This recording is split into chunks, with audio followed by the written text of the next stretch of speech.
maestría en Ecología Aplicada por un consorcio europeo, el programa Erasmus, que involucra varias universidades, y he sido docente de la Universidad Nacional en temas de gestión socioambiental y gestión de áreas naturales protegidas, y ahora trabajo en un colectivo de organización no gubernamental en gestión de áreas naturales protegidas periurbanas, gestión del agua, gestión de bosques. Yo soy Armando Contreras, soy biólogo, trabajo en el Instituto de Ecología, que es un centro de investigación del Consejo Nacional de Ciencias y Tecnología en México. Tengo una maestría en desarrollo rural y el doctorado lo hice en sociología, pero siempre vinculado a procesos ecológicos. Buena parte de mi experiencia tiene que ver más con formas de relación entre organizaciones y actores sociales rurales y distintos modelos de aprovechamiento de recursos, que pueden ser desde los sistemas más antiguos de recolección, nómadas, o sistemas campesinos que van teniendo distintas estrategias de aprovechamiento de la biodiversidad, de los sistemas agroecológicos, y eventualmente en digamos, urbanismo. Nosotros hemos utilizado dos instrumentos en México de planeación, que son el ordenamiento territorial y la planeación urbana participativa, también enfocado a planes de manejo que tienen que tener un soporte social, que están muy vinculados con el cambio de uso del suelo. Envié a decirles que trabajo con la Universidad de Antioquia, que es una universidad regional, pero en este momento estamos catalogada como la segunda universidad del país. La primera es la Universidad Nacional en un indicador de calidad, y siempre se está como peleando el primer puesto en investigación, la Universidad de Antioquia y la Universidad Nacional.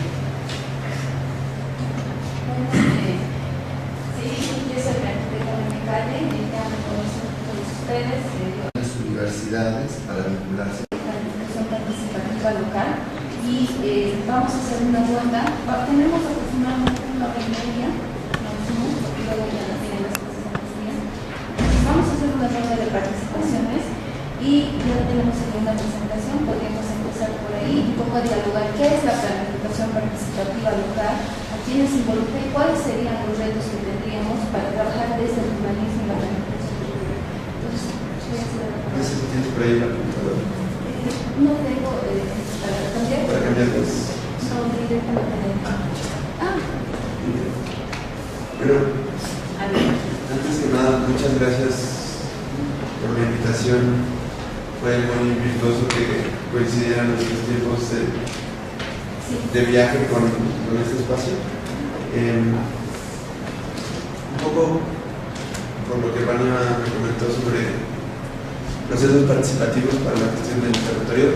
En Jalapa estamos participando, tanto Armando como yo, en este proyecto que se llama Red de Custodia del Archipiélago, y viene mucho al caso porque creo que puede ayudarnos a ver un ejemplo de un proceso que está ocurriendo en una ciudad pequeña en Veracruz, que es la capital. Esto es, aquí está el centro del país, la Ciudad de México, una cuenca endorreica, y como pueden ver, esto es la mancha urbana del área metropolitana de la Ciudad de México, que tiene 23 millones de personas. Yendo hacia el oriente, aquí tenemos el Valle de Puebla, que tiene dos estados, la ciudad de Puebla y la ciudad metropolitana de Tlaxcala, y digamos toda esta periferia ya se considera la megalópolis del Valle de México, la Ciudad de México. Y nosotros vivimos después de esta cordillera en esta pequeña ciudad que se llama Jalapa, que es la capital del estado de Veracruz. Aquí está la ciudad de Veracruz. Y bueno, aquí está, digamos, la zona donde llegaron los españoles. Esta es un poco la vista de la ciudad. Es una ciudad que está a 1200 metros sobre el nivel del mar, asentada en un tipo de vegetación muy particular, que son los bosques montanos de neblina o bosques de montaña, que originalmente cubrían únicamente el 6% del territorio y ahora cubren el 1%. Es un ecosistema muy diverso y está altamente amenazado. Y bueno, la ciudad se llama Jalapa, que quiere decir manantial en la arena, y es una zona muy húmeda y pues tiene como estas lomas que la caracterizan. Entonces aquí está la ciudad de Jalapa y en los últimos 20 años ha tenido una dinámica de crecimiento totalmente desarticulada y que ha sido explosiva. Entonces ustedes pueden ver ahí cómo van aumentando los años, y a partir del 86, del 99, el crecimiento es así brutal, ¿no? Es una zona metropolitana de 5 municipios y lo que nuestras autoridades proyectan de una forma un poco especulativa es que va a crecer de la misma forma. O sea, que no le ven alternativa a ese crecimiento desarticulado.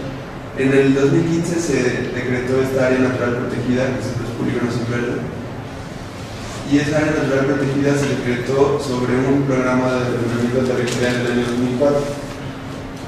Fue tal la incapacidad de los gobiernos locales de gestionar ese plan de ordenamiento que el gobierno del estado tuvo que declararlo área natural protegida sobre el mismo polígono y sobre la misma base de análisis. Y entonces la expectativa de esta área natural protegida es que contenga el crecimiento para que no lleguemos a esto, ¿no? Aunque esa es, digamos, la proyección que ellos ven, la cual no tiene ningún tipo de lógica, ¿no? Entonces, bueno, es una ciudad que está llena de conflictos porque hay una incapacidad de la gestión municipal justamente para hacer cumplir los reglamentos, los pequeños esfuerzos que haya de legislación.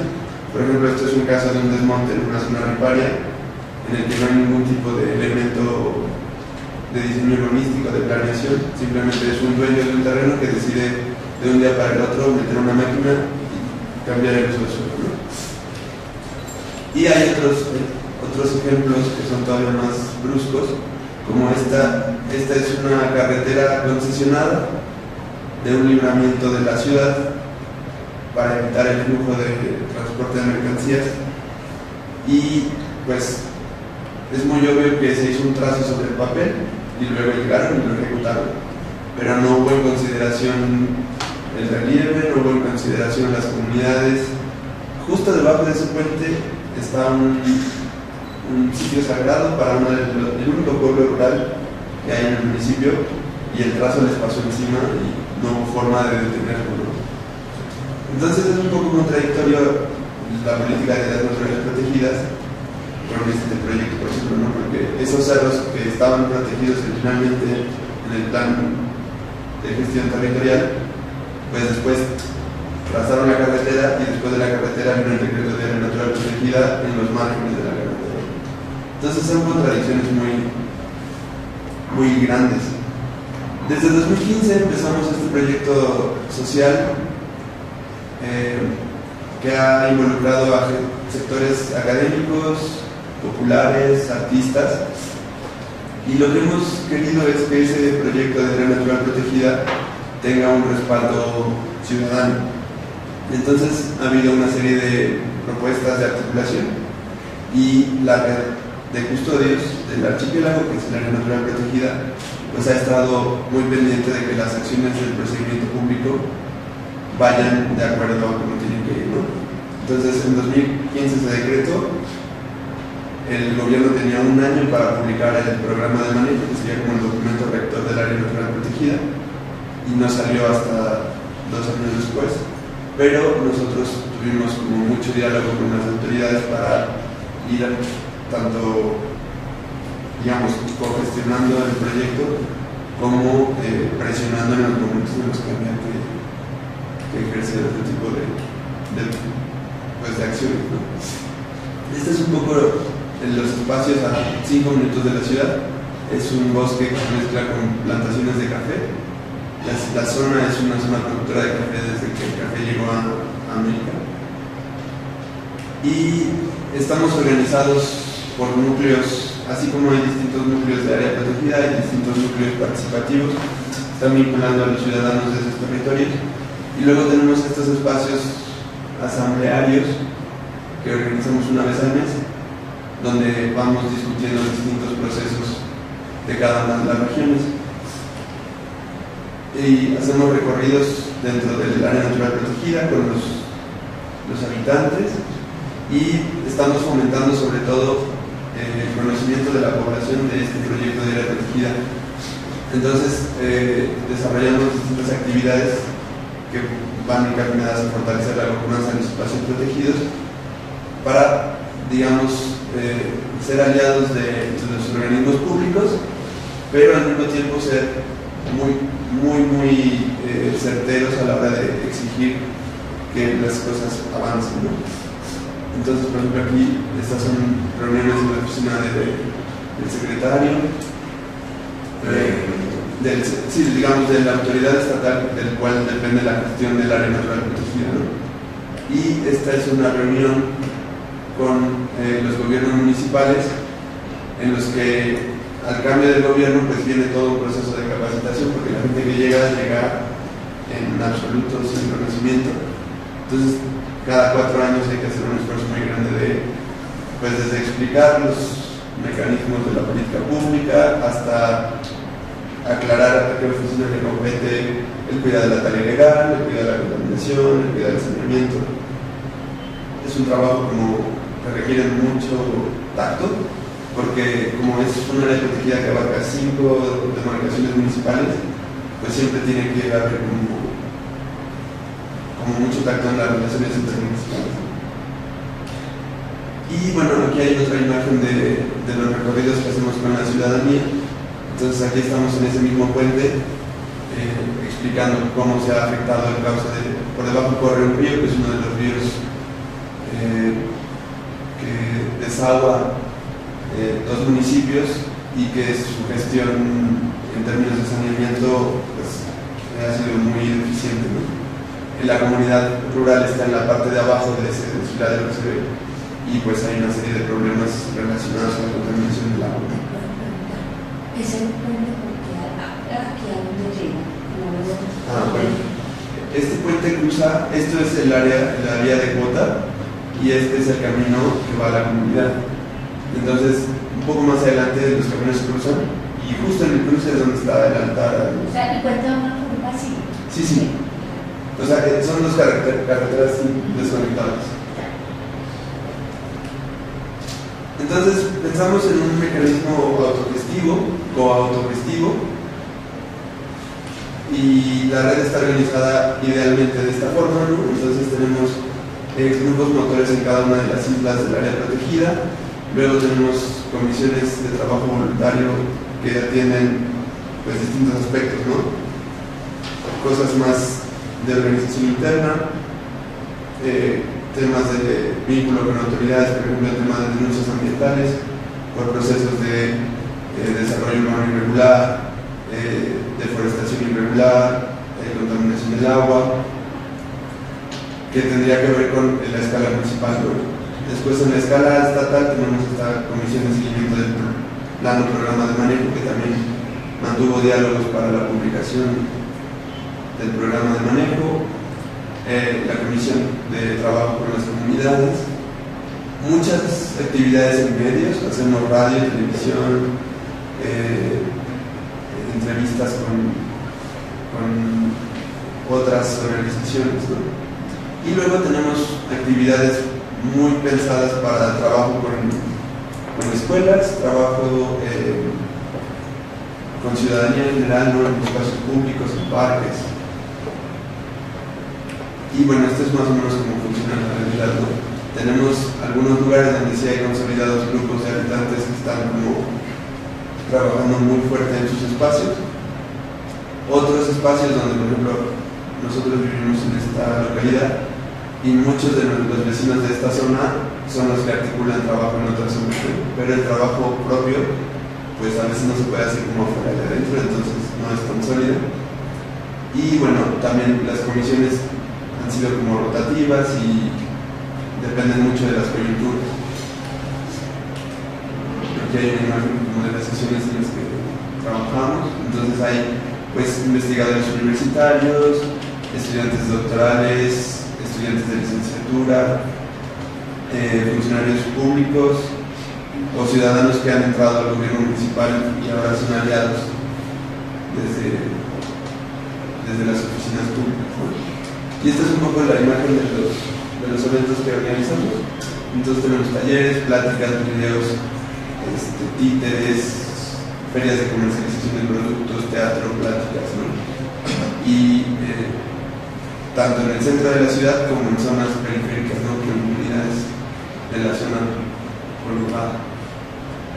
Y también hacemos muchas cosas que tienen que ver con fortalecimiento de la red, de los procesos, de los imaginarios, de las relaciones entre las distintas asociaciones que participamos. Trabajo con niños y hemos siempre pensado que tiene que ser algo muy lúdico. Entonces, tenemos una colega que es facilitadora de procesos y ella nos ha ayudado mucho a ir articulando ese grupo de ciudadanos. Y bueno, hay desde adultos mayores, adultos jóvenes y niños. Ahora tenemos un grupo de niños custodios que tienen su propia dinámica y llevan sus propias ideas y llevan sus propios proyectos.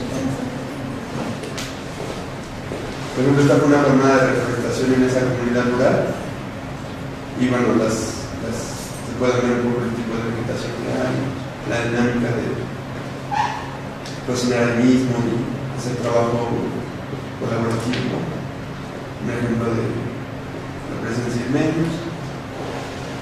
Y bueno, finalmente este caso del área protegida nos ha servido para dar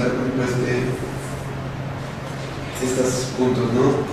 Hay implicaciones conceptuales que, por ejemplo, sería uno defender la participación, cómo generar participación en un proceso institucional que de primeras no la fomentan, sino que realmente es como participación y comprensión pública y al mismo tiempo ciertos espacios de participación para aquellas acciones que la institución pública no puede ejercer, ¿no? Posiciones políticas, ¿no? Finalmente las concesiones del agua potable o de las vías de comunicación pues están enmarcadas en un contexto de liberalización de las tareas que originalmente tenía el gobierno, ¿no? Entonces también ahí hay un debate de cómo encarar cierto tipo de procesos, ¿no? Afinidades epistemológicas, estamos ahorita tratando de lanzar un seminario con proyectos de este mismo tipo en Colombia, Chile y Brasil y Argentina. Tenemos vínculos con proyectos que están defendiendo espacios naturales periurbanos, en el caso de Chile con la Cordillera. Y bueno, finalmente también hacemos reflexiones metodológicas o más académicas, ¿no? Que tienen que ver, por ejemplo, cómo fomentar procesos de participación en un esquema horizontal, cuando la participación de la sociedad civil ha estado siempre vinculada a la articulación de figuras legales, por ejemplo, las asociaciones civiles o otro tipo de ONGs, ¿no? Y eso al final crea una estructura, ¿no? Donde tienes que tener un presidente, un secretario, un tesorero, ¿no? En cambio, una red que se plantea como un espacio abierto no tiene alternativas frente a estas articulaciones, digamos, administrativas, ¿no? Y bueno, aquí hay una foto del encuentro que tuvimos en 2017 donde nos visitó una colega de Amazonas. Y bueno, estas son un poco las caras de la gente que participamos, ¿no? Y esa es la historia. Bueno, yo tengo algunas preguntas y para que vayamos dialogando. Primero voy a dar la bienvenida a dos estudiantes que están viviendo la presentación de la arquitecta Leonor Jueves, ¿verdad? La arquitecta no pudo venir, entonces mandó a los estudiantes para que puedan formar parte de nuestro diálogo. Estamos tratando el tema de participación local, el tema de la planificación urbana. ustedes quieren aportar desde las reflexiones también pueden hacer. Estamos con los ojos de Chile, Colombia, México y pues estamos viendo estas facultades de ¿ya? Ambos sectores. Bueno, el tema de la planificación o planificación local participativa creo que es muy interesante, creo que ayuda a generar el concepto de lo que es la gobernanza. Están ustedes partiendo desde el punto de vista de gobernanza y rescato mucho el último concepto que mencionaste, que es el tema de la red, ¿no? La red como un elemento que ayuda a articular el territorio, pero que no está detenido administrativamente y no se está sometiendo, si se quiere, al esquema tradicional que se viene establecido. Yo tengo una pregunta: ¿cuán importante es esta conformación de participación local? ¿Qué políticas ha cambiado a nivel de gobierno si han trascendido esta gobernanza hacia los niveles más altos? Mira, digamos, en México tenemos los gobiernos estatales que tienen ciertas competencias, ¿no? En el caso de las áreas naturales protegidas, tenemos competencia en los 3 niveles de gobierno. Hay áreas naturales protegidas nacionales, estatales y municipales. Sin embargo, la capacidad de gestión de esos espacios en términos institucionales pues va de más a menos. Digamos, las áreas naturales protegidas federales tienen una Comisión Nacional de Áreas Naturales Protegidas y una capacidad de gestión muy dirigida, por ejemplo, a especies protegidas, ecosistemas amenazados o grandes extensiones de territorios indígenas o, digamos, las zonas más prístinas, ¿no? En el caso de los gobiernos estatales, no hay una visión congruente, ¿no? Entonces, depende un poco del gobernador y un poco del equipo, el tipo de gestión y de planificación y de iniciativas que se van tomando, ¿no? Entonces, en el caso particular de esta área natural protegida, la historia es un poco cómo saltó de esa planeación urbana en términos de un ordenamiento territorial metropolitano del 2004, ¿no? Y luego cómo en 2015 se hace otro análisis y dice, bueno, en 10 años no hemos podido detener el crecimiento urbano, la ciudad sigue creciendo sin una planificación, ¿no? Y no se está respetando ese ordenamiento. Entonces, pongámosle un decreto de área natural protegida encima. Y eso resuelve en términos, en ciertos términos, la gestión urbana, pero no hay ninguna capacidad de gestión de un área natural protegida. Es decir, no hay personal, no hay presupuestos, no hay infraestructura y no hay una línea base de queremos proteger este espacio por especies o por ecosistema o por servicios ambientales, ¿no? Entonces es un caso muy paradigmático porque la planeación, la participación, en este caso entró dentro de un programa de manejo diseñado de una forma muy ambiciosa, porque digamos que el documento rector del área protegida da espacio a esa participación. Sin embargo, la participación que hemos construido ha sido un poco como distante en términos institucionales, ¿no? Hemos jugado más un papel como de vigilancia y de presión y denuncia más que entrar a la estructura, ¿no? Porque la estructura en realidad está un poco hueca. Entonces, en estos 3 años ha sido como, yo no diría que es un ejemplo de algo que esté pasando, sino es más bien como un caso particular donde una ciudad con mucha experiencia de procesos de defensa del territorio aprovecha una política pública que no está del todo bien pensada. Entonces, no podría decir que ha trascendido como un ejemplo o que la institución esté fomentando, ¿no? Sino es como un caso muy particular que no ocurre en ninguna de las otras áreas naturales protegidas del Estado. Quisiéramos escuchar la experiencia en cuanto al tema de participativo en Chile y cómo se articula, porque el seminario que nos va a dar el día lunes es articulado a cuestiones de género. Y creo que ese es un tema que ha llamado mucho la atención. Entonces quisiéramos pero estaba pensando cuál es el rol de las comunidades de base, que miramos un poco lo que tú estabas mostrando. ¿Ustedes interactúan con ellos también para que sean parte del proceso? tienen un rol en la red. Sí, con esta idea de que sea un espacio abierto, nos ha costado, por ejemplo, reflexionar desde, podríamos decir que es una idea que nace desde la academia, ¿no? Y desde la academia asociada, por ejemplo, a una clase media, y fomentar la participación en comunidades, pues ya hay un desbalance ahí, ¿no?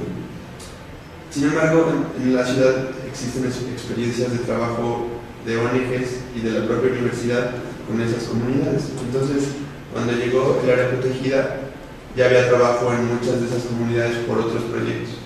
Y ya había personas que estaban vinculadas a esas comunidades. Entonces, como que la red lo que ha logrado ha sido articular a todas esas ONGs y a esos personajes en torno a un proyecto que ahora sí es para la escala de la ciudad. Gracias. Bueno, en Chile, al igual que en Bolivia, hay una política de participación. Bolivia es yo creo, uno de los países más avanzados porque lo tiene en su carta constitucional. Si la revisa, está tanto el tema de participación como de género cruzado y son como ejes estratégicos de gestión tanto a nivel nacional, departamental o municipal. En el caso de Chile, tenemos una política nacional de participación ciudadana que está obligada hasta el nivel regional. Nosotros somos un país presidencial, tenemos un presidente que elige sus ministros y está dividido el país en 15 regiones.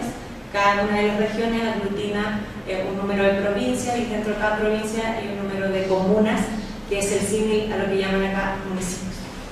Y la ley de participación ciudadana llega hasta la región, hasta ese nivel. Hacia abajo es voluntad, ¿ya? Entonces, hasta ese nivel es una ley de participación ciudadana digna, diría yo, desde el punto de vista de que dice lo justo y abre pequeños espacios, ¿ya? Y obliga al Estado a preguntarle a la ciudadanía. Y para ello genera consejos ciudadanos.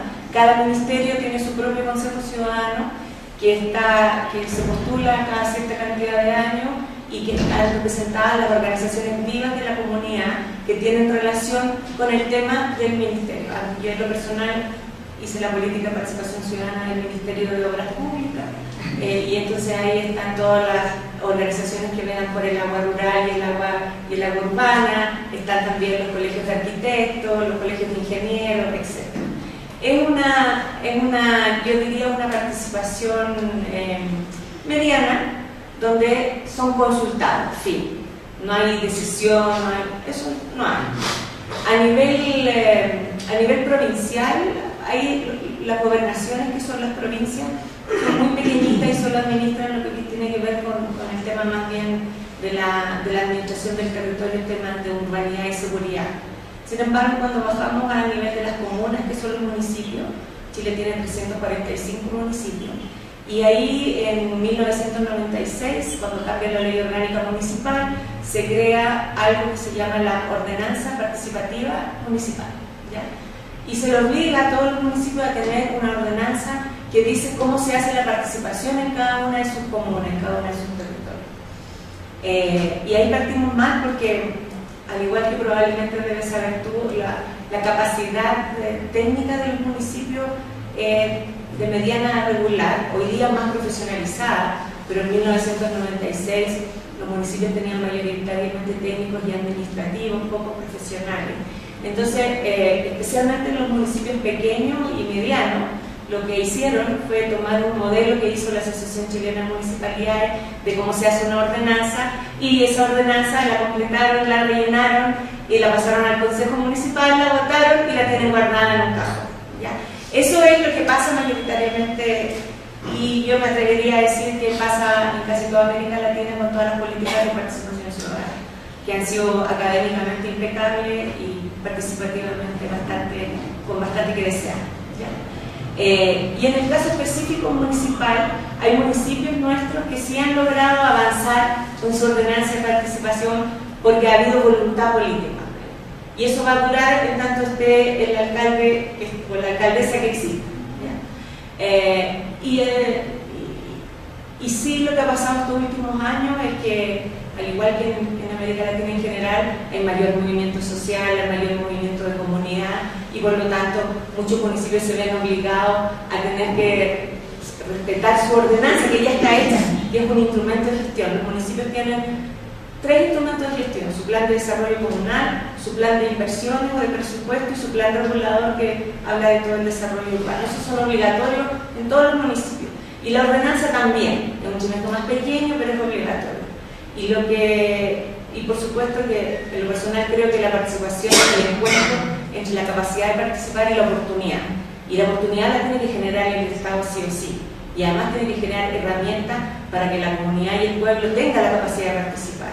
Entonces, estas ordenanzas de participación ciudadana en aquellos municipios donde el alcalde ha tenido, la alcaldesa ha tenido la voluntad de generar los espacios, se han podido desarrollar, ¿cierto? Y en otras no. Y si a eso le incorporamos la variable de género como política de participación, mi país despertó hace 2 años con el tema de género en mi casa en Chile. Yo lo llevo y lo trabajo hace muchos años, pero el movimiento que hubo del movimiento feminista estos últimos años ha logrado grandes avances. Por ejemplo, nuestras universidades hoy día por obligación tienen dentro de los asuntos de estudiantes una unidad específica que es la unidad de asuntos de género, que vela por la equidad tanto en lo académico como en todo lo que significa la relación entre los estudiantes y profesores y profesoras, etc. Y eso se logró en los 2 últimos años en base a este movimiento. En el ámbito de la planificación, todos creen que tienen indicadores de género porque hablan en sus estadísticas de mujeres y hombres.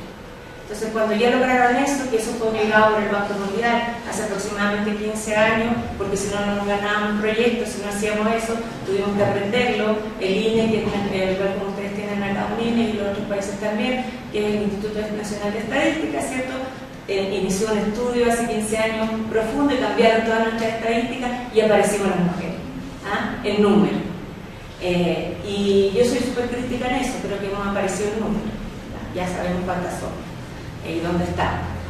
Pero de ahí a disminuir las brechas de inequidad que existen en el tema de participación y de planificación de ciudad, es un proceso lento en toda América Latina, no solamente en Chile. Yo siempre cuento casos, que los que están el lunes lo van a escuchar igual. Nosotros tuvimos un presidente que fue el presidente de las grandes obras, que es Ricardo Lago, y dentro de sus muchas obras que hizo en una ciudad pequeña en el sur de Chile, me acuerdo cuando vi el puente. Hizo un puente que era maravilloso para las personas que vivían en el pueblo porque se demoraban 45 minutos en que sus hijos llegaran a la escuela. Y este puente lo hacían 10. Pero como no le preguntaron a nadie, nosotros ahí ya teníamos la ley de participación, entonces lo que hicieron fue preguntarle a los jefes de las unidades, a los presidentes de las unidades rurales, ¿ya? Que eran hombres. Y hicieron el puente, y el puente tenía una vereda, una acera muy pequeñita, y no había acera. Aquí había una, pero muy pequeñita. Los niños iban al colegio con su mamá y cada madre llevaba 2 o 3 niños. Al mes de inaugurar el puente habían fallecido 3 niños, porque los vehículos habían pasado y lo habían abierto. Y entonces cuando llegó el presidente a inaugurar, lo echaron del pueblo. Lo recibieron mal, por supuesto.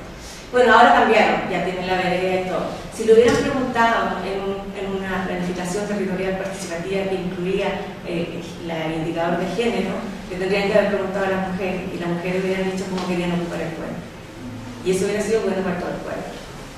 Entonces, eso, la capacidad de... Porque hoy día se pregunta. En general, yo revisé también, ustedes tienen los planes de desarrollo municipal y los tienen súper reglados y todo, pero cuando empecé a hablar con los estudiantes de cómo funcionaba el plan, me doy cuenta que es la misma realidad chilena del plan de desarrollo comunal, que lo hacemos muy participativo y luego le falta el plan de acción, el plan de seguimiento y evaluación, donde debe incluir la participación de hombres y mujeres. Y en el caso de cómo hacer transversalmente el tema de género en la participación de ciudad, primero visibilizar la malla del número y segundo que no sea solo el discurso de que nos escuchen a las mujeres, sino que después se ve efectivamente en el plan de acción que está esa otra mirada, el cambio de lentes, que digo yo, ¿no? Que es mirar la ciudad de otra forma, cómo la ocupamos las mujeres con los roles de nuestras necesidades prácticas, ¿no? Porque hasta aquí en América Latina las mujeres siguen criando a sus hijos, no está compartido esas cosas, los roles familiares, todavía siguen siendo roles de mujeres. Entonces, ojalá fueran compartidos y pudiéramos trabajarlo en conjunto. Pero la ciudad es vista y vivida distinta si sigues a una mujer las 24 horas que si sigues a un hombre. Y claramente la ciudad está construida para los hombres. Eso. Quisiéramos escuchar también a los profesores si hay algún ejemplo de planificación participativa en Medellín, donde Sí, como me les presenté, no es el tema fuerte que yo trabajo, pero yo me estaba como preguntando desde qué óptica puedo participar en este conversatorio, y claro, como ciudadana que disfruto o padezco una ciudad, padezco unos espacios públicos o los disfruto. Entonces, desde ahí sería como mi intervención, y escuchando a la profesora y escuchando también a Ricardo, pues sí, se me ocurren una cantidad de asuntos, pero voy a centrar unos ejemplos. Desde la Constitución de 1991, que fue una constitución, pues, que fue una constitución promovida por la ciudadanía y que se logró revocar una constitución de más de 100 años que tenía el país, desde la época casi que de 1886 hasta 1991 no se logra hacer un cambio constitucional, y fue después de que el M-19 fue una de las negociaciones que se hizo cuando se negoció la entrega de armas del M-19. Entonces, con la participación de indígenas, con la participación de los grupos que habían negociado, el Partido Conservador Liberal, y ahí en esa constitución se abrió la puerta para el presupuesto participativo. Presupuesto participativo, y ahí también lo del plan de ordenamiento territorial participativo. Y ese participativo, ahí por legislación, desde la Constitución, trabajando hacia la ley, se ordenó, el presupuesto participativo llega hasta la acción comunal de barrio. Y las acciones comunales se reúnen, pero ahí ya viene el desequilibrio de la capacidad que tengan los líderes comunales. Entonces, ahí viene ya un asunto de tipo también político, porque hay acciones comunales que son muy manejadas por la política, porque son comprados, que son manipulados por la política central, ¿cierto? Por las costumbres políticas que tiene América Latina, de asuntos de corrupción, pero hay unos ejemplos muy interesantes de participación que tienen que ver con el presupuesto y con el ordenamiento territorial. Entonces, les voy a poner un ejemplo que casi siempre si van y nos visitan, los llevaré porque me gusta ir a ese sitio. En Medellín, que creció muy atrófica, bueno, atróficamente no, pero sí tuvo un crecimiento muy acelerado, también por los asuntos de violencia, de mucho desplazamiento entre los años, porque la violencia no es ahorita, siempre ha habido, pero desde el año 49, que mataron a un líder liberal, se formó la guerrilla, las distintas guerrillas en Colombia. Entonces, había un bar, con ese crecimiento, pues era una ciudad no tan grande, se generó el vertedero de desechos sólidos. En ese momento quedaba como a un ladito de la ciudad, pero cerca del río, y era como Medellín tiene un valle, y es un valle muy montañoso, y el valle no es tan grande, en un hueco, en un socavón ahí que era muy grande, pues era interesante llenar eso para planear también como dentro del valle, quedar ahí como regularizar más ese espacio, porque quedaba como un abismo dentro de la ciudad, dentro del valle, y ahí se hizo el basurero. Y en ese basurero, cuando menos pensó, como la ciudad creció tan rápidamente, el basurero empezó a ser una montaña y dentro de la ciudad. El basurero quedó en todo el medio de la ciudad. Está cerquita de mi universidad, de la Universidad de Antioquia. Pero ahí Medellín, con esa situación también que tenía, pues del crecimiento de población muy vulnerable, de los habitantes de calle, se tomaron el basurero.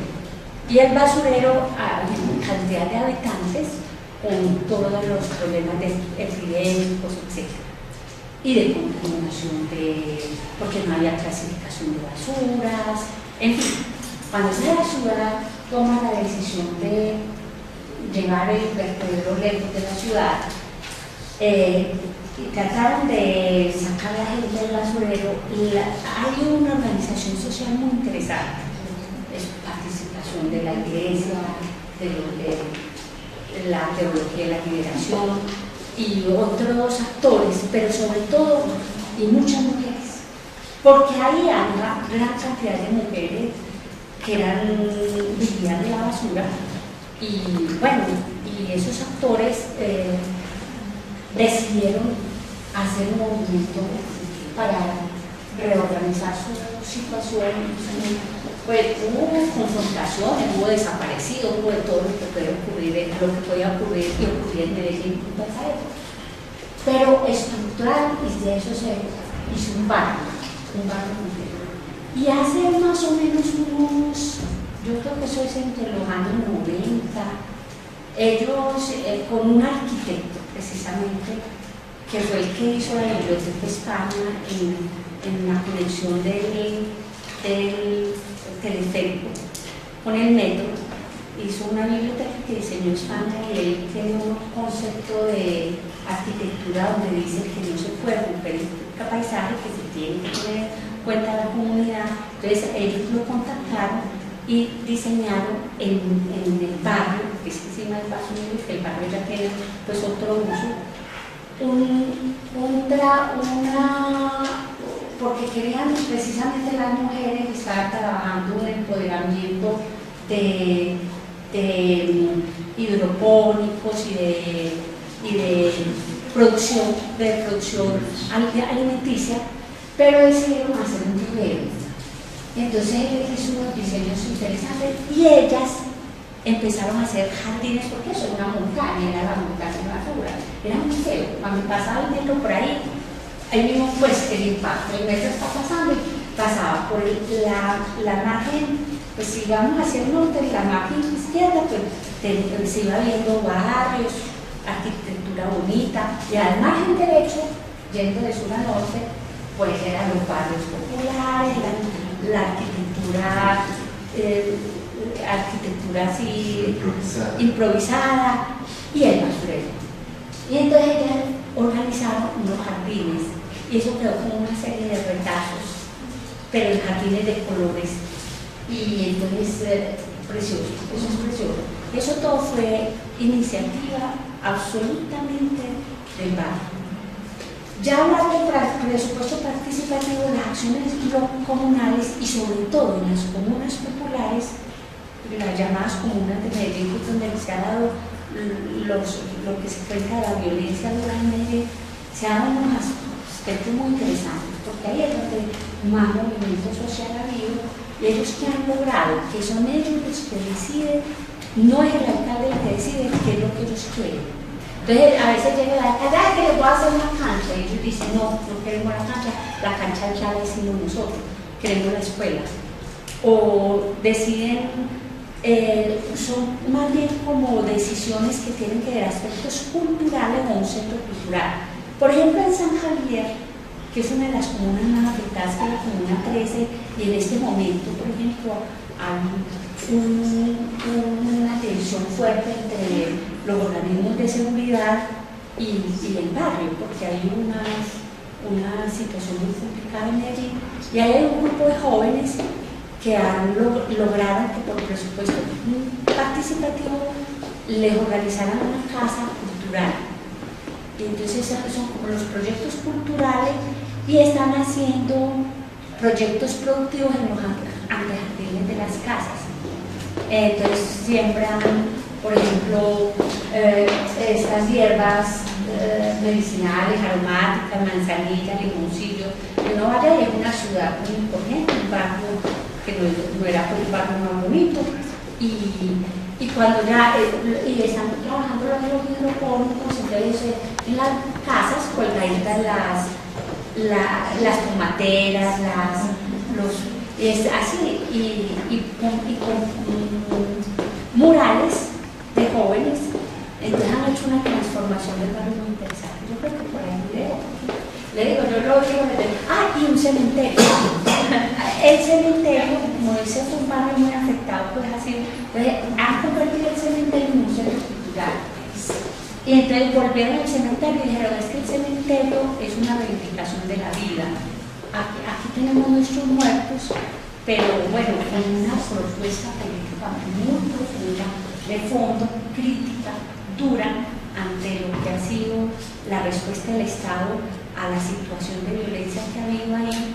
Entonces, han tomado el cementerio también para eso y gestionan muchos recursos internacionales, pero han obligado al municipio, o no, pues han presionado, pero ahora depende del político que sea, el político se vincula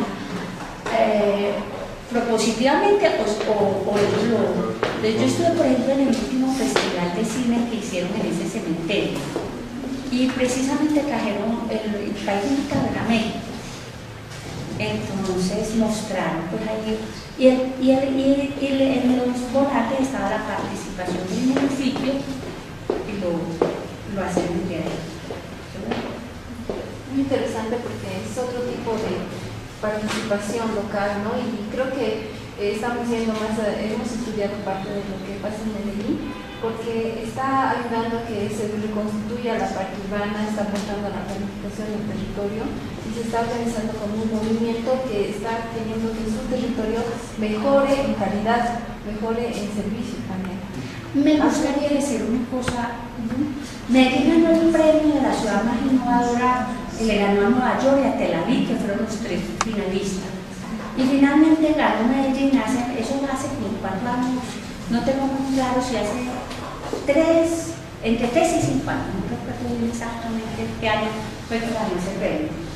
Por la articulación, por ejemplo, del transporte urbano, porque además del teleférico tiene la línea metro es la que articula los otros transportes.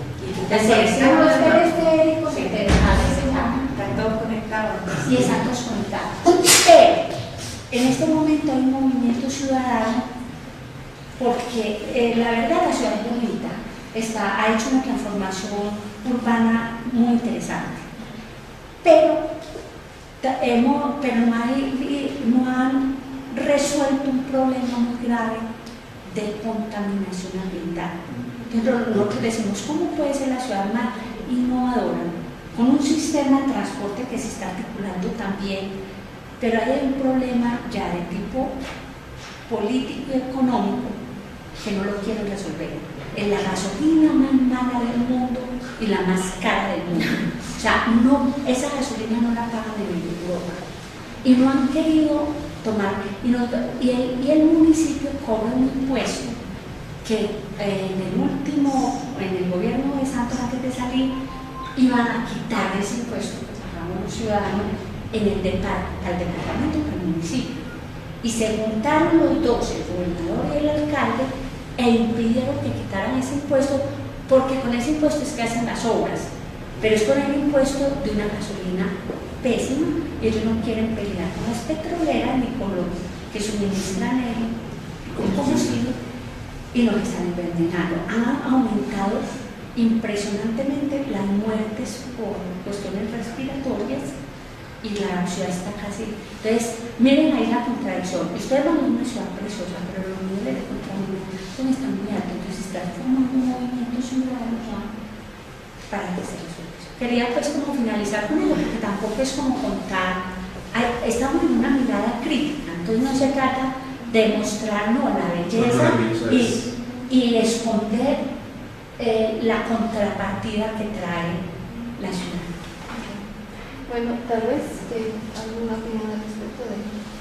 Bueno, a mí me gustaría, partiendo de estas tres intervenciones, señalar esta relación entre el papel de las universidades y los procesos participativos. Y me gustaría enmarcarlo en algunos datos que existen en México. Digamos, en el marco de un país con 120 millones de habitantes, decir que, por ejemplo, en el ámbito de los posgrados, tenemos cerca de 10.000 posgrados en distintas áreas. Es decir, el crecimiento de la escolarización a nivel nacional es sorprendente y ha sido muy eficiente. Sin embargo, a lo largo de la historia, el papel que se le concedía a la educación como instrumento transformador de la sociedad se ha ido cada vez minimizando más. De tal manera que, aun cuando tenemos esa cantidad de posgrados y que se están titulando alrededor de 8.000, 9.000 estudiantes de maestría y doctorado, esto no se ve reflejado en la implementación de acciones que en verdad demuestren que la sociedad está avanzando en alguna dirección. Esto es una cosa muy interesante. ¿En qué medida la escolarización no está brindando opciones a los problemas que pues finalmente tiene una sociedad? Este es un señalamiento para que también lo reflexionemos en la realidad de nuestros distintos países. Otro dato que me gustaría comentarles es que ya al interior de esos titulados, de los egresados de maestrías y doctorados, para que un estudiante se incorpore en un proceso de transformación pasan entre 3 y 6 años. Un egresado de una maestría o de un doctorado va a tardar entre 3 y 6 años en encontrar el sitio en el que fue formado. Esto es un asunto muy delicado porque en general nuestros profesionales en México salen con una formación y empiezan a transitar por una serie de ofertas, empleos secundarios, compromisos familiares, que tienen que inmediatamente que terminan incorporarse al mercado laboral, pero no se van a incorporar al mercado laboral en el área en el que fueron formados. Y esto probablemente también pase aquí. Es decir, que tampoco la formación universitaria está vinculando este proceso. En ese sentido, me parece que habría que reflexionar qué tipo de estímulo tienen las universidades para vincularse. Escuchar las clases de la maestría, que están en la maestría. ¿Ya? Entonces vamos a tratar de articular las tesis en relación a los temas de maestría que vayamos viendo según cada asignatura. ¿Ya? Eso vamos a tener en cuenta. Yo quería Cuando la tenga lista y la entregue. Y ahí no hay ningún estímulo. Lo que hay es una carrera académica en donde los académicos tienen que hacer academia y no tienen por qué distraerse en estudiar esa realidad social. Entonces vamos a hacer investigación, vamos a publicar, vamos a formar estudiantes, pero cuidadito te metes en procesos participativos. Ahí sí que la universidad no lo evalúa bien, no lo fomenta y no lo estimula. Y entonces uno puede ver que el resultado de por qué esos estudiantes tardan tanto tiempo en encontrar el espacio social adecuado obedece también a otro currículum oculto con el que nosotros nos estamos educando. Es decir, aquí lo que importa es la nota, lo que importa es salir a tiempo, lo que importa es tener un buen empleo remunerado. No necesariamente atender las necesidades sociales. Esas necesidades sociales que lo hagan otros, los académicos no, que lo hagan otros, no los profesionales que estamos formados. Y ese es un mensaje que realmente limita enormemente que proyectos como el que nos presentaba Ricardo tengan futuro. En el caso de esta área protegida, ¿cómo ha sido la vinculación de los académicos en este trabajo participativo? Y ahí tendríamos varias connotaciones. Uno, es un trabajo adicional a la tarea académica. Es decir, si yo participo en la red es por un asunto ciudadano, por un compromiso como académico, pero no está dentro de mi plan de trabajo o de investigación como un proyecto que a la universidad, que a mi instituto le interesa. Es un asunto adicional. Un voluntariado. Es un voluntariado, es como compromiso social. Es como un trabajo franciscano, ¿no? Sí. ¿Qué pasa? Bueno, que nuestro instituto, para esta ciudad, nuestro instituto es un instituto en donde hay, si les puede resultar interesante, esas son las instalaciones. Tenemos 150 investigadores en ecología con distintas especialidades.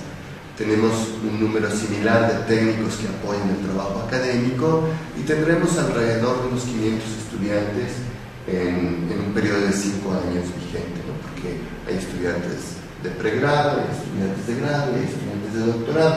Un estudiante de doctorado tarda 4 años en formarse dentro del instituto. En ese sentido, la población más o menos es de 500 vigentes por año, aunque van a ir saliendo en tablas chiquitas, digamos, alrededor de 60 por año, ¿no?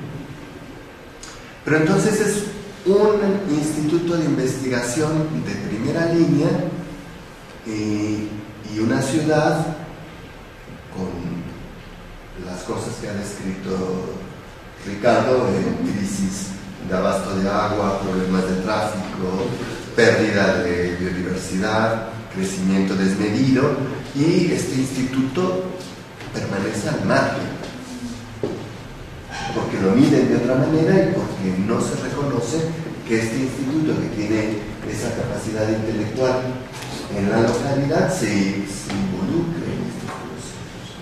Yo creo que este es un asunto fundamental que habría que reflexionar, porque si no resolvemos eso, entonces estamos reproduciendo nada más indicadores que muy probablemente ponen en números aceptables los procesos nacionales, pero que en la realidad no inciden, no articulan, no formulan cambios. Me parece que ahí sería un cuestionamiento interesante de los objetivos de la maestría, de los objetivos de la universidad y de los problemas que la universidad estaría obligada a atender en cada uno de los espacios en donde se encuentra, y que está roto ese vínculo y cada vez un muro más amplio para que esto no suceda. Complementando esto que dices, es muy interesante porque en el proceso de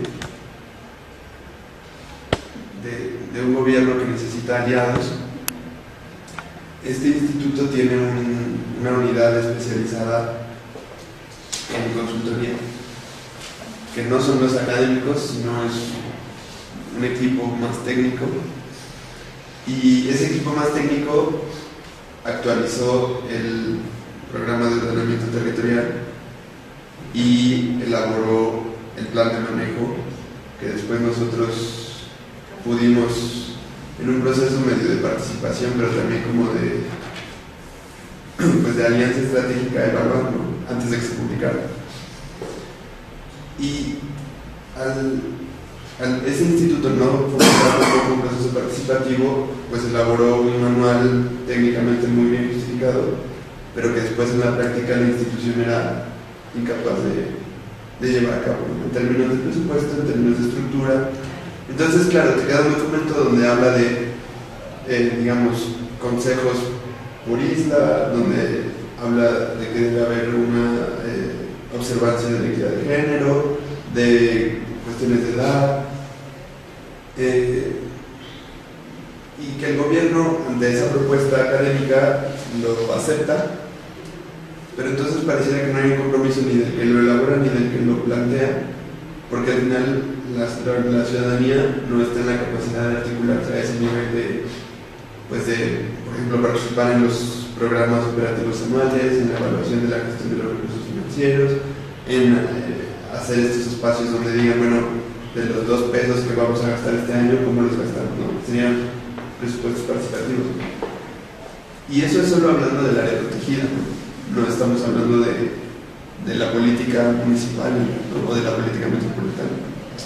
Entonces ahí la institución académica, y supongo que a la universidad le pasa un poco igual, pues participa en los esquemas que se le permiten, pero luego al final también crea como más tropiezos porque no hay una articulación real con la ciudadanía desde antes de que la política pública se eche a andar, ¿no? Desde el diseño mismo. Otra cosa que me gustaría nada más apuntar en relación a qué estamos entendiendo por esta perspectiva de género.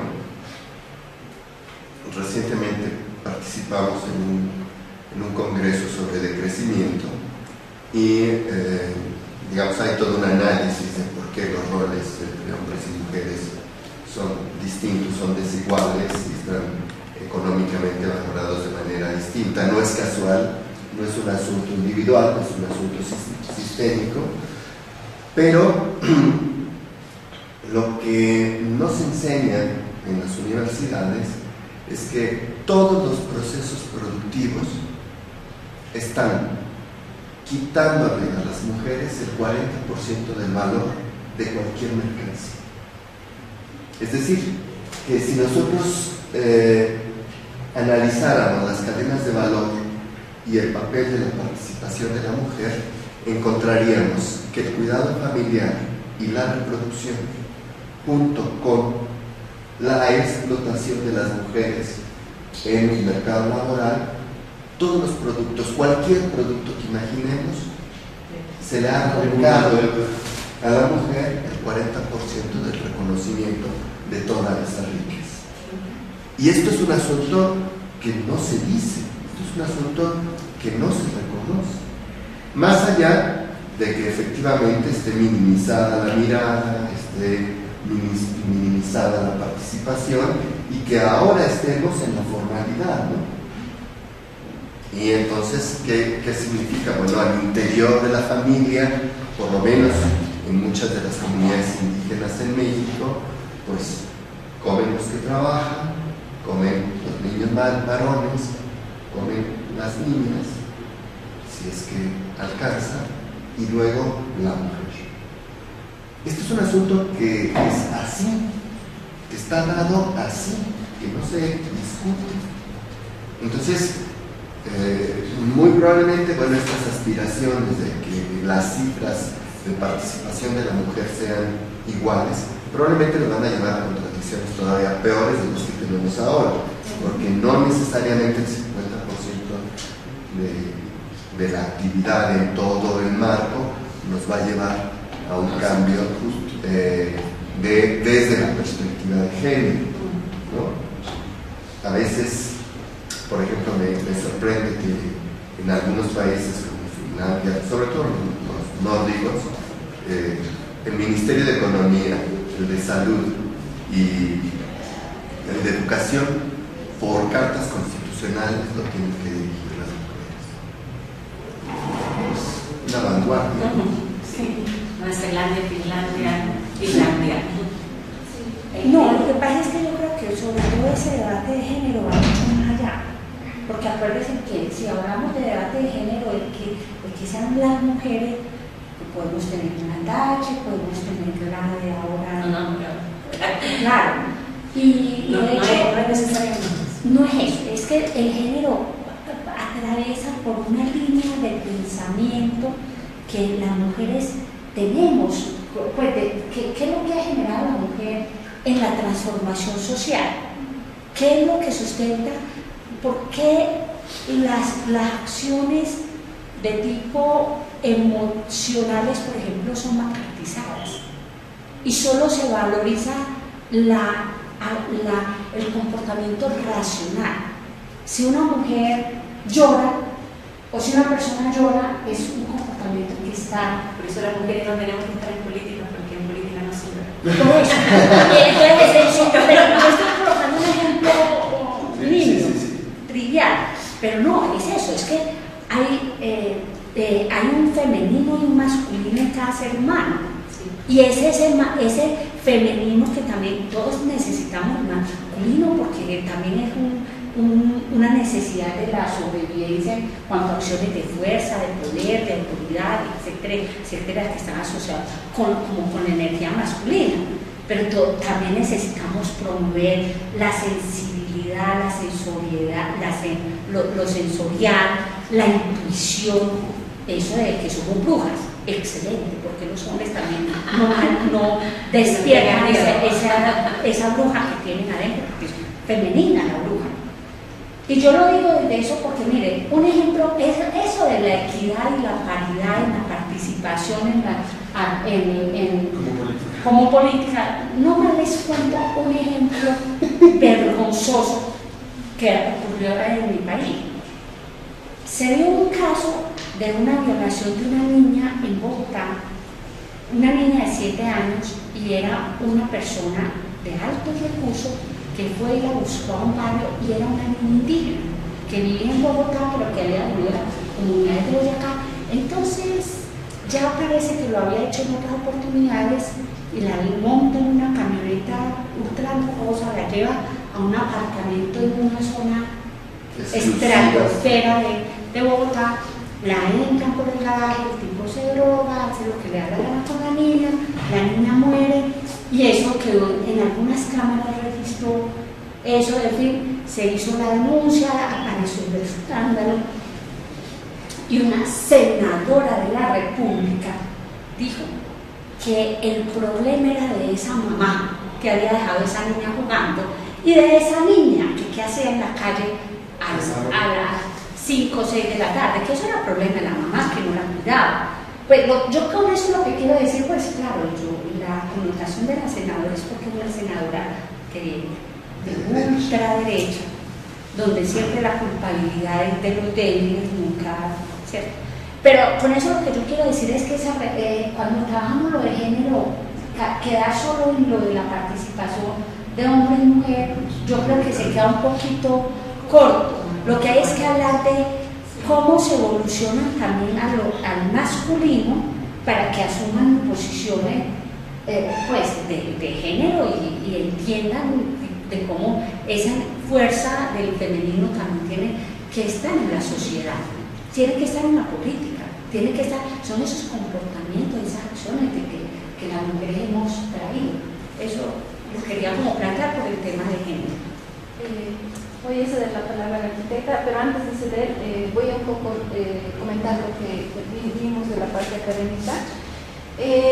Nosotros en la maestría vamos a incorporar la siguiente asignatura que vamos a tener, va a ser el tema de transporte, sistemas urbanos, y vamos a trabajar un sábado, porque tenemos veces los sábados, con el sindicato de transporte para resolver con ellos ya temas de la ciudad. Porque anteriormente solamente trabajamos dentro del aula y hacemos nuestros planes y por eso no trabajo en remoto. Pero ahora queremos incorporar en la siguiente asignatura este acercamiento con los sindicatos. En nuestra ciudad es muy fuerte el tema de los sindicatos, las organizaciones gremiales, que más que reclamar por la ciudad, reclaman por sus conveniencias. Entonces, ellos están por un lado viendo hacia un lado político, la alcaldía está siguiendo otros caminos y hay un enfrentamiento entre ambos, y quien sufre es el ciudadano, ¿no? Entonces, desde la academia queremos incorporar aquellos temas que tengan que ver con la participación de sindicatos, de grupos, porque en la ciudad del Alto también hay muchos grupos de madres, por ejemplo. El rostro que tiene el Alto y La Paz en temas de comercio es femenino.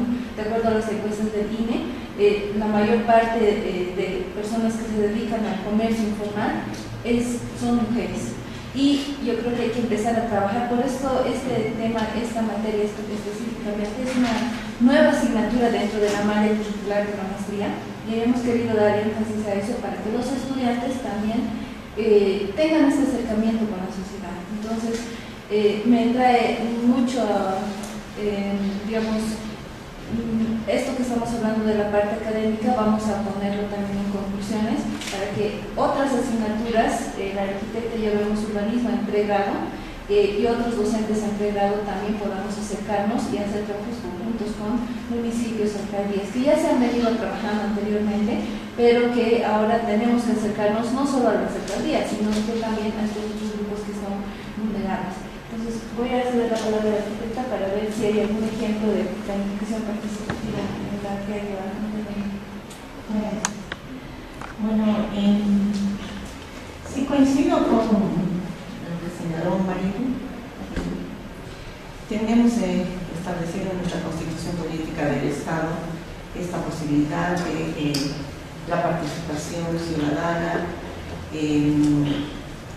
En los hechos, sin embargo, ha habido una transformación de lo que teníamos en la Ley de Participación Popular en los años 90 a la actual esquema, ¿no? A partir de la Ley Marco de Autonomías o la Ley de Sistema de Planificación Integral del Estado, hablando de alguna manera un poco en lo que respecta a planificación. Estos últimos planes, sobre todo en los gobiernos municipales, se han trabajado en escritorio, se han trabajado sin incorporar, digamos, esos procesos que de alguna manera ya estaban establecidos en fechas, en modalidades, en mesas, y que los municipios los trabajaban, bueno, en algunos casos con apoyo de organizaciones no gubernamentales o el propio Estado, a través de algunas de sus oficinas, y se vinculaba, digamos, todo el proceso de planificación, del desarrollo fundamentalmente de la planificación macro, con la participación de la población. Ahora, el año 2016 ha cambiado la modalidad de planificación, se ha establecido este sistema de planificación integral del Estado, que establece una serie de pasos, una serie de normas, hay unos manuales, etc., pero ha dejado de lado totalmente el asunto de la planificación del territorio. Si bien ahora se incorpora el tema territorial en la planificación, ha dejado de lado la participación. En algunos municipios, de la misma manera que, como ha estado ejemplificado, que tienen una mentalidad de alguna manera, una voluntad política, una mentalidad más proactiva, se incorporan ciertas mesas. La PAS lo ha hecho un poco disimuladamente para disimular que no hay participación, ha convocado mesas, la universidad está presente, mesas de mujeres, mesas de jóvenes, etcétera, en las que se ha podido opinar, pero no es una práctica y menos ahora se está disminuyendo la posibilidad de esta planificación en los municipios, de la posibilidad de la planificación participativa. Hay otras entidades, y me señalabas un poco el ejemplo. Yo he trabajado, sí, pero con organizaciones de cooperación internacional que he evidenciado que hay muchísima voluntad en los gobiernos municipales incluso de trabajar. Hemos trabajado en ámbitos de salud y de educación, y también de lucha contra la violencia a la mujer, integrando desde el barrio, sobre todo desde la posibilidad de trabajar en el barrio, herramientas de participación. Y a través de algún otro tipo de ejemplos, hemos hecho concursos, por ejemplo, en los que hasta los niños chicos podían incorporar sus demandas y sus ideas en espacios pequeños, en la escuela, pero de alguna manera desligado a lo que se destaca. Los gobiernos municipales difícilmente ahora, lo que sus planes lo están haciendo a partir de consultoras. Entonces contratan una empresa consultora o lo hacen con su planta de profesionales, se encierran, sacan el plan, arman su programación operativa y determinan. Entonces, menos la mirada de género, estos lentes que nos permitan mirar, va a estar incorporado, ¿no? Cuando hemos trabajado con organizaciones no gubernamentales, sí se ha podido incorporar, hay mucha predisposición, sobre todo en técnicos, voluntad de trabajar en ese sentido. Pero para el gobierno, en el nivel subnacional, en todo lo que yo he podido ver, muchos planes territoriales el enfoque de género no existe, ¿no? Ni siquiera se discute y definitivamente ni siquiera se incorpora como cifra o como la posibilidad de visibilizar el tema de la mujer en datos, ni eso existe.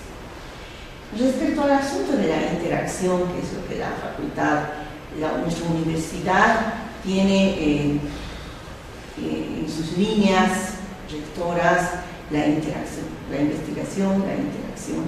Y en el tema de la interacción, para vincular justamente a la universidad, los procesos sociales, bueno, los esfuerzos, aunque esté estatuido, esté establecido y la universidad tiene que integrarse, etc., creo que en la facultad los esfuerzos son aislados. No me va a dejar mentir Vania, son aislados, muchos profesores lo hacen. En mi caso, yo trabajo permanentemente con mis estudiantes en municipios. Entonces, hacemos el intento de vincularnos, ya sea al gobierno municipal o a organizaciones sociales desde el aula, para resolver problemas puntuales, ¿no? Problemas específicos en lo que concierne al cuarto año, que es lo que yo doy. Los talleres también hacen su intento, pero si bien está como es establecido, tenemos que profundizar en aquello, ¿no? Ahora, la facultad creo que ha dado un paso adelante en el asunto de la titulación, porque la titulación, hay una modalidad de titulación que es el trabajo dirigido que les mencioné anteriormente, y el trabajo dirigido lo que permite es que el estudiante esté un año en un municipio ligado estrechamente, no solamente al gobierno municipal, sino que se va a tener que vincular de alguna manera con su entorno en el municipio. Bueno, de alguna manera eso posibilita que se pueda, como que lo hemos logrado, insertar posteriormente en ámbitos ya laborales a partir de terminar la facultad. Es el ejemplo que puedo dar desde la facultad que nos permite, pero tenemos que reforzar ese vínculo con la maestría. Entonces, creo que la maestría y el posgrado tienen que apuntar a eso. En el posgrado que está coordinando Vania, no lo he explicado, se está mirándose. En el posgrado que estoy coordinando yo, la intención es trabajar estrechamente con los gobiernos municipales, porque justamente la mirada es gestión, es política, es construcción de políticas, etc. Y ahí es mucho.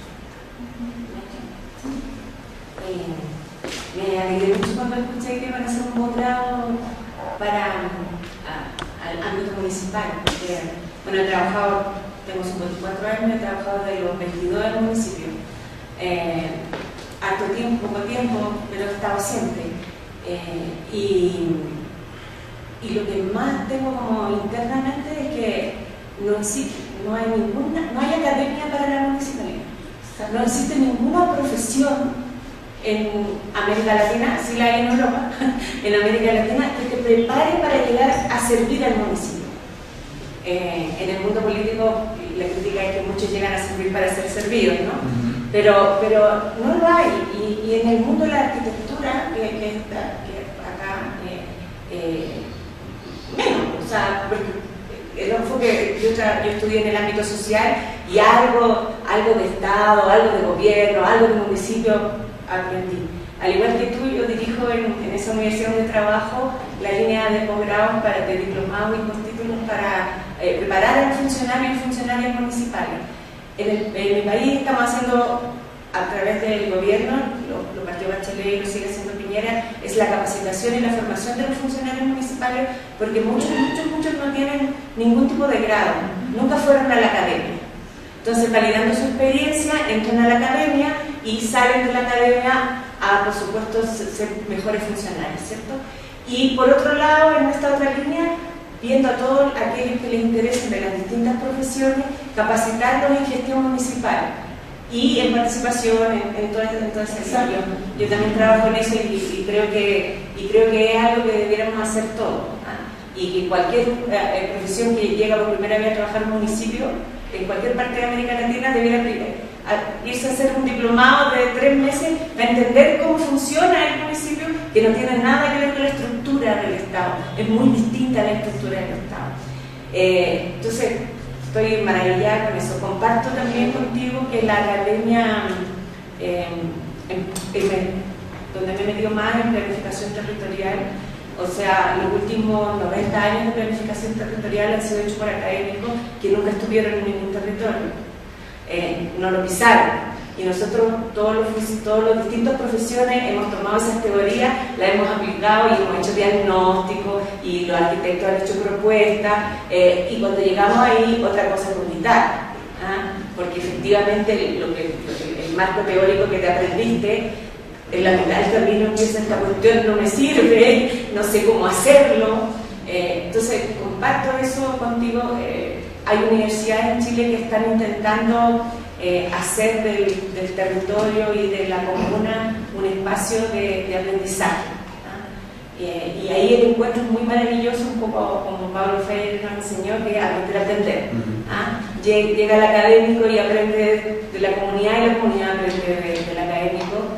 Y a nosotros, porque ahí me voy a poner muy municipalista, a los que trabajamos en el municipio, nos hace mucha falta el académico para que nos escriba, para que nos mire, nos observe y escriba lo que estamos haciendo y nos dé más ideas y podamos compartir con ellos. Entonces, en ese sentido creo que la maestría, que con esta nueva forma, aunque igual yo vine en el centro y me pareció que también era distinta a las otras maestrías en que había estado, ¿no?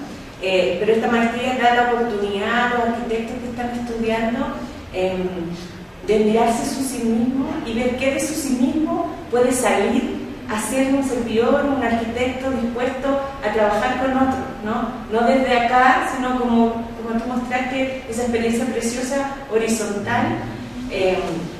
Yo siempre me pongo nerviosa cuando me hablan de la participación horizontal, porque me voy a la teoría del caos. Entonces digo, y claramente, pero ahora estoy trabajando en una municipalidad. Sí, estoy trabajando en una municipalidad con una alcaldesa mujer, y estamos haciendo un piloto de cómo la teoría del caos la aplicamos a la gestión municipal. Porque en realidad vivimos todos los días en caos. O sea, nosotros planificamos un año en el municipio y al primer mes, no sé, tuvimos un aluvión, se nos incendiaron 20 casas, o sea, yo trabajo en eso. Entonces, ahí, o sea, no hay nada mejor que la teoría del caos y la participación horizontal hace un sentido distinto. Y por último quería decir que efectivamente, bueno, no basta con ser mujer para liderar o para liderar el género. O sea, claramente figuras como Margaret Thatcher, como la senadora que tú acabas de decir, o sea, olvídalo, no, bajo ninguna circunstancia.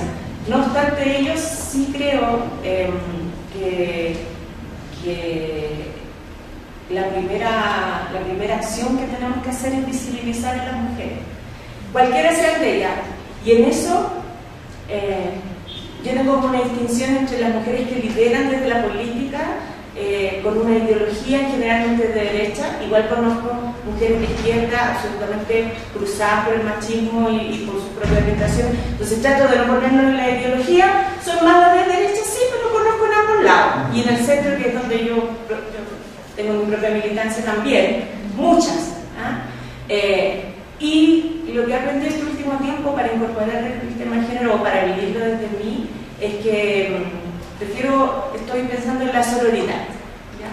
La sororidad es un concepto, ¿cierto?, que nos dice que entre las mujeres, independientemente de nuestra clase social, de nuestra ideología o de todo, tenemos que acompañarnos, apoyarnos y ayudarnos.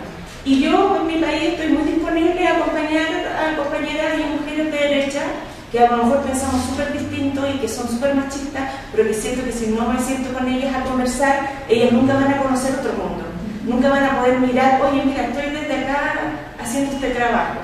Y en general trato de no tratarlas mal, pasó hace poquito en mi país que, bueno, cambiamos del gobierno de Michelle Bachelet a Piñera, un gobierno de centro izquierda a un gobierno de derecha, y la ministra de Comunicaciones nuestra se llama Cecilia Pérez. Yo la conozco desde que era chica, trabajamos juntas en un municipio y todo, y ella es bien especial, y salió diciendo un par de tonteras, y rápidamente hombres y mujeres de izquierda empezaron a tratarla mal y le dijeron unas cosas tremendas, y yo salí defendiéndola. Por supuesto que la gente de izquierda y de mi partido me hicieron pedazos porque yo la defendía. Dije, disculpen, perdón, o sea, un hombre dice exactamente lo mismo que dijo esta señora en la tele y no pasa nada. A ella la están agrediendo porque es mujer. Entonces, esa es como mi marca, en el sentido de que efectivamente para incorporar el tema del género o los indicadores de género y las variables, nos encontramos, bueno, dentro del feminismo hay múltiples variables, o sea, hay múltiples grupos. Yo soy de los más del medio, diría yo, en términos de cómo me muevo y cómo pienso. Pero independientemente de eso, es como visibilizar a las mujeres y comparto, o sea, tengo la misma estadística tuya, la conozco, la del 40%. En mi país la brecha es del 38% entre lo que gana un hombre y una mujer en el mismo sueldo, con la misma, o sea, en el mismo trabajo, con la misma cantidad de horas, etc. Y aquí, esto, puedo decirlo, para que grabado, pero lo voy a decir igual.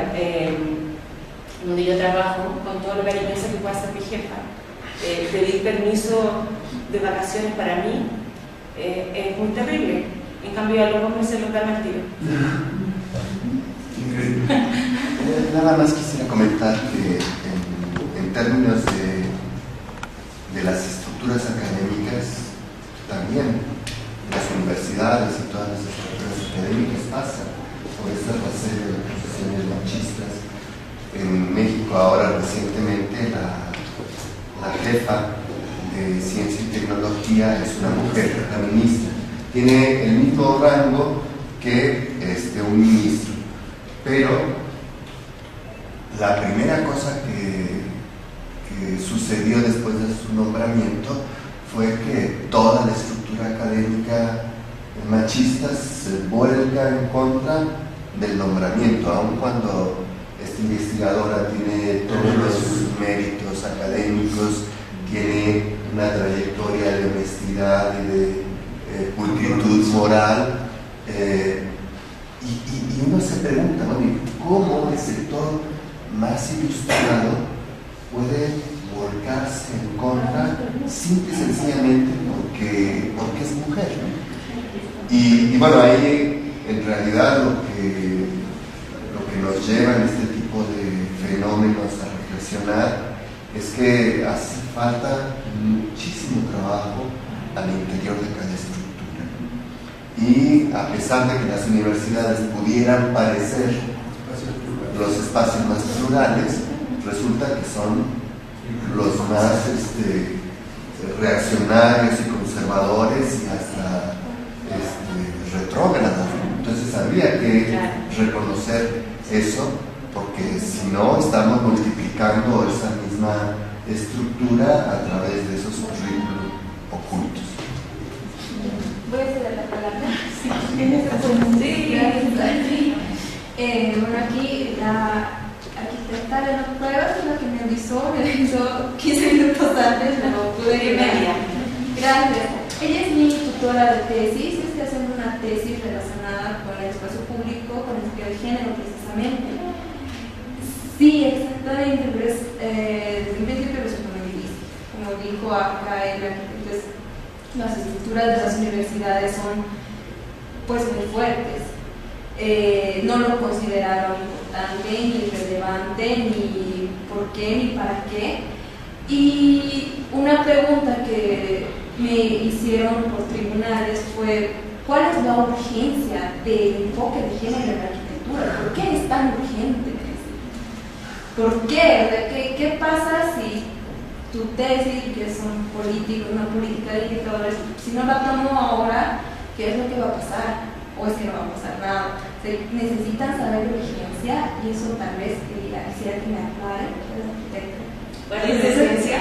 ¿Cuál es la urgencia del enfoque de género en la ciudad, en la arquitectura, en el espacio público? Porque acá la urgencia no hay.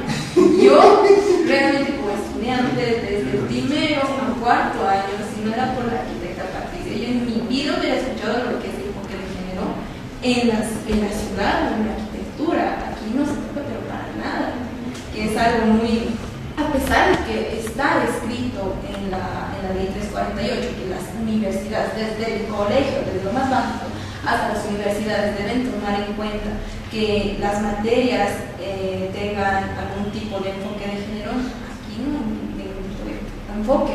Incluso se lo notó a mi tema demasiado social y no tanto del ámbito de la arquitectura.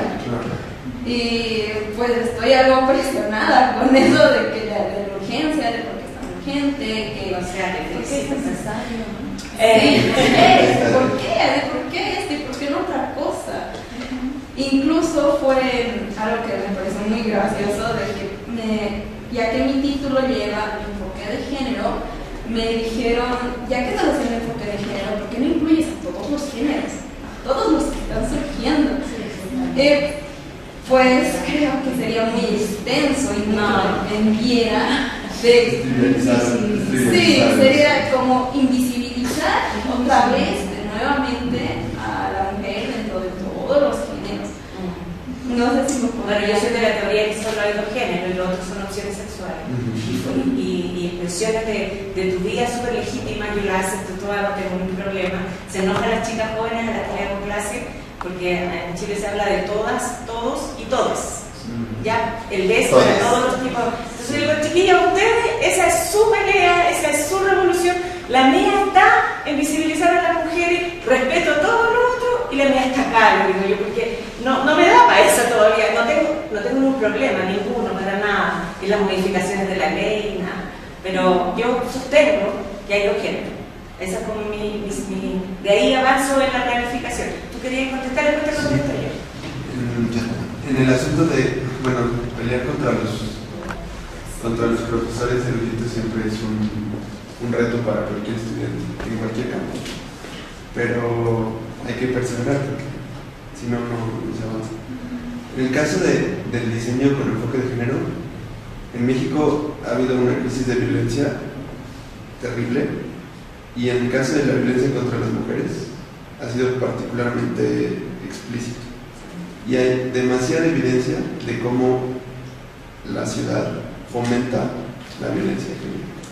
Entonces, aquel que te pregunte que por qué es tan urgente, le puedes referir a una ciudad como la Ciudad de México, ¿no? Y que busque los casos de feminicidios, ¿no? El caso de, por ejemplo, de las periferias, donde no hay luz, no hay banqueta, no hay transporte público, y las muchachas tienen que ir a la escuela, las madres tienen que llevar a sus hijos, ¿no? O sea, hay todos los ejemplos de cómo la ciudad fomenta que haya espacios hiperviolentos, que además ya están mapeados y que puedes ver claramente cómo los municipios, estás hablando de una escala territorial que no es ni siquiera por cuadra, por colonia, porque el puente peatonal, sino son municipios enteros que no han aplicado una política urbana adecuada, y que entonces lo que crean son como agujeros negros donde las mujeres desaparecen a unos números de cientos por semana, y eso está totalmente vinculado a la condición del espacio. Espacios insalubres, espacios no iluminados, donde el transporte público es un riesgo en sí mismo, ¿no? Entonces, yo creo que esa respuesta de ese profesor fue totalmente desconectada de la realidad, ¿no? Porque seguro aquí en La Paz ocurre también, como una ciudad grande. Yo también, yo lo primero que pondría de argumento es que el 50% de la población son mujeres, y que por lo tanto la ciudad le pertenece en igual forma a ese 50% que nunca ha participado de la construcción de un espacio público. Eso como nunca. Y tú estás por primera vez, a través de una tesis, abriendo la oportunidad para que ese 50% de la población opine sobre su espacio público, decida cómo quiere vivir y ordene su hábitat de acuerdo a sus propias necesidades. La Caroline Moser, que es la gran planificadora desde el punto de vista de género, la primera que empezó a hablar de esto desde el punto de vista de la participación y la planificación, ella nos dice que tenemos necesidades básicas y necesidades estratégicas, las mujeres y también los hombres, ¿ya? Y todas las necesidades básicas están relacionadas con el uso de la ciudad, ¿ah? Y este uso de la ciudad ha sido pensado por hombres. Por eso es tan importante incorporar el enfoque de género en los espacios públicos y en el uso de la ciudad, porque está disponible para ellos. También hoy día se está hablando del uso del espacio público para los adultos mayores, hombres y mujeres, pero el 70% de los adultos mayores son mujeres, porque los hombres mueren antes. También es un problema de género y tenemos que tratar de tener un mundo en que los hombres se cuiden su salud, etcétera, etcétera, y bien. Y eso también es género, también es un enfoque de género. Y los niños y las niñas. Se crearon en algunos países, en Colombia partió y en Costa Rica, las rutas seguras para los niños y los niños. Nosotros estamos planteando en Chile hoy día las rutas seguras para las mujeres. Aquí ustedes tienen 2 femicidios a la semana casi. Entonces, ¿cuál es la urgencia? La urgencia es que se están muriendo las mujeres, la urgencia es que lo que viene de la vida, de lo que viene para acá adelante en un espacio público, si hoy día no está visto con los ojos de ambos, de hombres y mujeres, es un espacio público que va a estar abandonado. Porque no son los hombres los que ocupan los espacios públicos, son las mujeres, los adultos mayores, hombres y mujeres, los niños y las niñas. Ellos ocupan los espacios públicos. Tú no ves a los hombres en los espacios públicos, los hombres más bien están, ojalá que eso también cambie, ¿cierto? Y entonces tenemos todo el derecho a decidir sobre esos espacios públicos. Y con una política como existe en este país, con la constitución que tienen, por supuesto que es una urgencia, pues eres la primera persona que está tratando de responder a la constitución de tu país. Eres la primera arquitecta que está tomando en serio la constitución de tu país. Yo quisiera hacer referencia a una historia un poco más larga, en un trabajo que hace una historiadora del arte sobre el registro de las obras de arte en la historia de la humanidad. Ella señala que fundamentalmente las mujeres artistas fueron excluidas de la historia del arte. Entonces, la historia lo que documenta, y ni siquiera lo señala, es que las mujeres a lo largo de la historia de la humanidad tuvieron que escribir con nombres de varones para poder socializar su obra, o que la obra de las mujeres fue firmada por hombres. Y así está toda la historia de la humanidad registrada. Pero una evidencia que todavía es mayor es que se han hecho análisis de las pinturas rupestres en distintos lugares del planeta y se ha correlacionado el tamaño de las huellas que quedan impresas en las pinturas rupestres, y en la mayoría las huellas son de mujeres. Entonces, las pinturas rupestres adquirían un significado en tanto eran anónimas, no porque eran de mujeres. Un poquito de cultura para los revisores de tu tesis, no les vendría mal. Bueno, muchas gracias por tu aporte. Yo creo que estos elementos te van a servir para que puedas seguir trabajando en tu tesis, y pues si quieres alguna colaboración, la maestría también te puede brindar alguna, y puedes saber a la que puedes articular. Porque en este momento las tesis no están articuladas con la maestría, por ejemplo. Ahorita recién me entero de que está haciendo una tesis de esa naturaleza, y ya te hubiéramos invitado hasta el inicio para que puedas escuchar las clases de la docencia que están en la maestría. ¿Ya? Entonces vamos a tratar de articular las tesis en relación a los temas de maestría que vayamos viendo según cada asignatura. ¿Ya? Eso vamos a tener con Yo quería Cuando la tenga lista y la entregue, gracias. Vamos primero para invitarte a Chile que la vaya. ¿No hiciste una tesis así? Claro. Sí, claro, porque como le digo acá, pues y en Chile tal vez están un poco más avanzados, Sí, pero no conozco, bueno, pueden insistir que yo no conozca, pero de lo que he investigado y de lo que no existe. O sea, de verdad que te vamos a invitar. Yo quería decir Con la profe te vamos a invitar, a la persona. que no hay nada de lo que están planteando, simplemente es como ratificar y mostrar que estamos en unas condiciones más o menos similares en América Latina, y respecto a lo de la academia y sobre todo academia universitaria, sí que está bien fuerte lo de la invisibilización de la mujer en las estructuras de poder. En mi universidad, que es de las universidades que en los años 60, 70 fue pues un ícono de progresismo en América Latina, porque es que fue una universidad que utilizó pues las banderas de esta reforma social, socialista, etcétera, etcétera. No ha existido una rectora.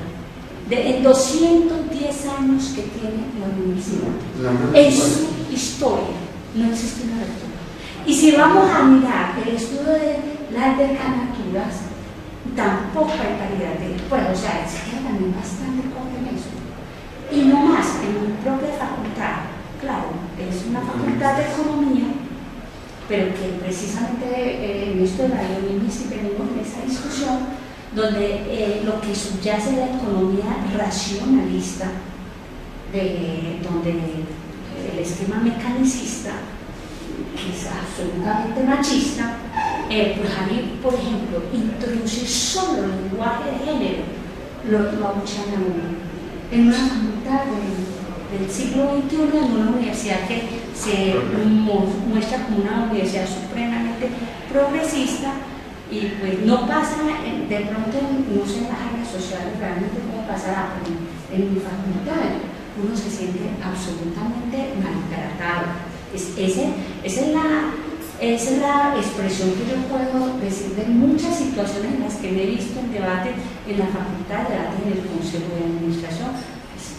Muy bien. Me gustaría, ¿por qué no? Yo defiendo, amo mi universidad, amo mi facultad, me siento bien, tengo ante muchas otras cosas pues por la misma universidad, pero no es porque sea mujer que me dé ciertas opciones, pero sí hay que decirlo, es una cosa que está ahí y me parece muy interesante tu aporte, además me da unas luces y me pone la reflexión, porque es que nosotras también tenemos, estos encuentros nos ponen en la reflexión de cómo abordar nuestras relaciones también como mujeres, y me pareció muy interesante lo que lo dices y me llega porque son las reflexiones que nosotras también tenemos que hacer para hacer transformaciones de hecho, no solo académicas, sino transformaciones vivenciales.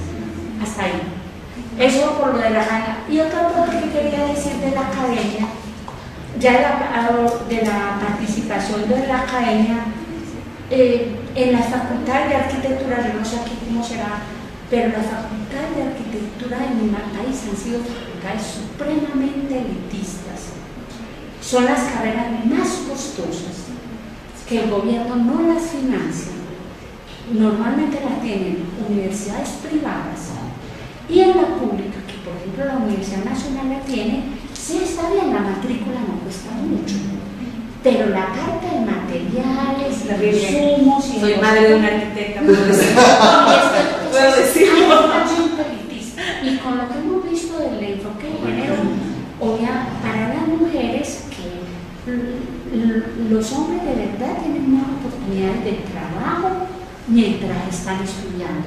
Las mujeres tienen menos oportunidades de trabajo. Hay un tema de brecha con el tema mujeres arquitectas. Entonces, yo quiero traer esto por lo de la academia, porque ahí hay que hacer una reflexión de que estas facultades y los programas, tanto de pregrado como de posgrado en arquitectura, cómo pueden también entrar en la participación de la mujer en el programa de arquitectura cuando hay una barrera económica de ingreso para la población en general, pero se hace más profunda de la participación en las mujeres, precisamente lo que se ha planteado. Pero era lo último que quería como plantear. ¿Sí? No, nada. Pero tampoco quería dejar en esa mirada, que se vayan con esa mirada. No. Porque sí tenemos profesores que en sus materias incorporan el enfoque, profesores varones que sí trabajan con ejercicios y con prácticas que permanentemente estamos interactuando. Bueno, sí, Quería dejar- debe existir eso, porque de alguna forma llega una alumna que quiere instalarlo en una tesis. O sea, si no existiera en alguna parte, nadie lo ve, ¿no? Nadie lo ve. Solo quiero decir que tengo una hija abogada y una hija arquitecta. Y me divorcié, este es un caso, pero para que veamos la diferencia de brecha. Nos divorciamos y el esposo, el papá de mis hijas, se hizo cargo de la educación de mi hija abogada. Y yo de mi hija arquitecta. Y yo después dije, qué mal negocio hice. Porque de mi hija abogada era pagar la universidad y libros.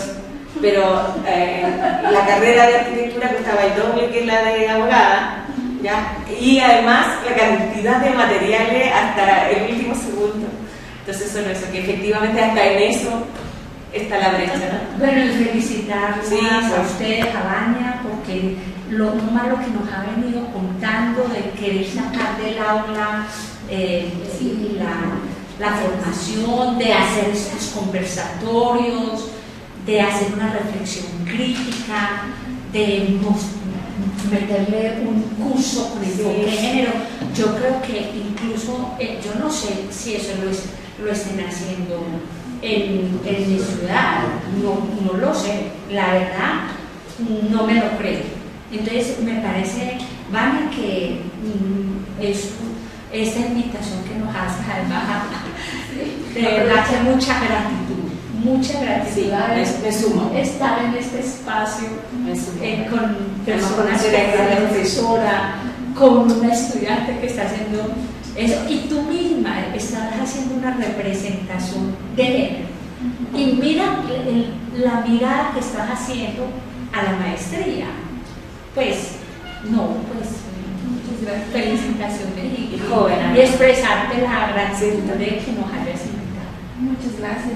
Bueno, voy a hacer un breve resumen de todo lo que se ha comentado acá, porque todo lo que hemos visto yo voy a pasar con nota a nuestros docentes tanto de urbanismo como de otros ámbitos, y que estos encuentros que ha tenido, por ejemplo, la compañía de los estudiantes, no se vuelvan a repetir, no se vuelvan a querer invisibilizar el rol, por ejemplo, de la mujer en las cuestiones de género que tiene que haber en el espacio público, y que es nuestra obligación en este momento como docentes incorporar en nuestros programas, incorporar la participación no solo de municipios, que sí está bien, pero también otros sectores que se oponen al Estado, sindicatos.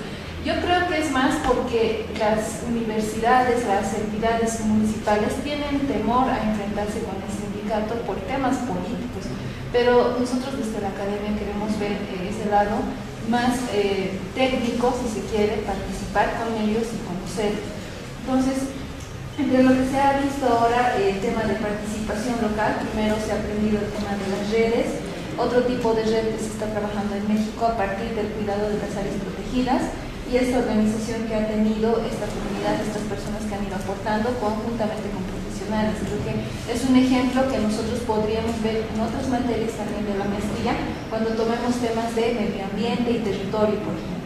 Y también este ejemplo de Colombia, que me parece muy interesante, porque también fuimos a Colombia y vimos cómo se estaba organizando la parte de las pendientes altas, y está habiendo un cambio en realidad en el lado de las laderas, con la organización social, y a eso llamamos nosotros movimientos urbanos sociales que se están organizando para que la ciudad vaya mejorando en beneficio de la misma ciudad. Eso en este caso en La Paz no lo he visto trabajado de esa manera, tan rigurosamente y con tanta experiencia que ustedes tienen por allá, pero sí vamos a contemplar también en el tema social cuando veamos la interacción social, Estado y territorio. Y el tema, por supuesto, de Chile, ¿no? Que tiene una desde el punto de vista de género, que eso nos está trayendo ahora a la maestría, y como enseñanza va a quedar para nuestra área de pregrado también, porque voy a mandar una nota como sugerencia para que se incorporen dentro de las temáticas urgentes que tiene la maestría y también las materias de pregrado. Y desde luego las tesis, ¿no? Que tienen que ir incorporadas, muchas de las tesis son en temas urbanos, entonces ustedes sí tienen que participar dentro de la maestría, asistiendo a clases, compartiendo los seminarios y compartiendo de cerca con los docentes que llegan. Entonces también me estás dando esa idea de coordinar con ese decanato para hablar sobre estos temas. Y sobre todo rescatar el posgrado que la arquitecta va a abrir. Creo que va a articular mucho el tema de municipios con el tema de formación de los estudiantes. Porque como ejemplo, yo cuando salí de esta facultad, mi primer trabajo fue mi primer empleo en un municipio y no sabía nada de cómo funciona un municipio. Ahí apenas uno preguntando, y lo que sucede es que a uno no lo tratan bien cuando uno entra a una institución pública, las secretarias, todos se sienten, digamos, superiores a uno y no le explican a uno cómo funciona un municipio. Entonces, por ese lado rescato mucho el posgrado de la arquitecta para que algunos estudiantes que tengan esa visión de municipio puedan articularse y podamos trabajar conjuntamente en estos temas de conversatorio, diplomados. ¿Sí? Y bueno, el tema de la academia sí me parece que está desconectado, que no se tome en cuenta la participación, porque muchos de los planes que se hacen tanto en el Alto como en La Paz son imposiciones del Estado. Es decir, estamos viviendo en un concepto de gobernabilidad en este momento y creo que nosotros desde la maestría tenemos que construir esa gobernanza próxima a construir ciudad, y ese es nuestro reto en este momento, ¿no? Porque muchos de los planes, el teleférico que ustedes han subido, por ejemplo, nosotros lo vemos desde un punto de vista crítico, ¿no? Si bien ha resuelto el tema de seguridad al interior de este espacio, la participación que cada uno tiene al interior y todo eso, ha venido como una imposición del Estado, que lo ha hecho en 6 meses, sin planificación, no está conectado totalmente como sistema, se maneja como un sistema unitario y recién se ha querido pensar en articular el sistema de transporte como tal. Entonces, esa siempre ha sido nuestra, como se podría decir, una visión crítica que tenemos frente a estos gobiernos que vienen de parte del Estado, tanto del gobierno central que no se articula al gobierno municipal, y hay esa disociación. Lo que ha pasado en el Alto es que se ha quitado los recursos económicos o que el apoyo que se daba al Alto, porque la alcaldesa es de otro partido político y pues el presidente es de otro partido. Y ahora nosotros como urbanismo 2 y 3 estamos en la construcción de la región metropolitana de lo que es La Paz. Santa Cruz está también construyendo, y Cochabamba, que es otra ciudad grande que tenemos acá, ya tiene su plan metropolitano. Pero en este plan metropolitano no he visto que se haya incorporado la cuestión de género, ¿verdad? En las exposiciones tuvimos foros y todo aquello, pero sigue todavía ese tema oculto, si se quiere, no se ha visibilizado. Entonces, yo creo que el aporte que ha hecho que está haciendo la docente Marilu España es de gran importancia, y yo creo que el día lunes va a dar ella su seminario acá en la facultad. Tenemos que despertar ese sentido a los estudiantes de poder ver estos temas que son urgentes dentro de esta actualización que tenemos ahora. Yo les agradezco mucho a los 3 docentes que han venido con la red de biomímesis y que han aprovechado este lapso de tiempo para compartir este pequeño conversatorio, y también a la docente Marilu, a la arquitecta Patricia. ¿Cómo se llama? Jimena. A Jimena, la que no le visibiliza. Exacto. Jimena. Bueno, nos podemos retirar. Gracias. Muchísimas gracias. Gracias.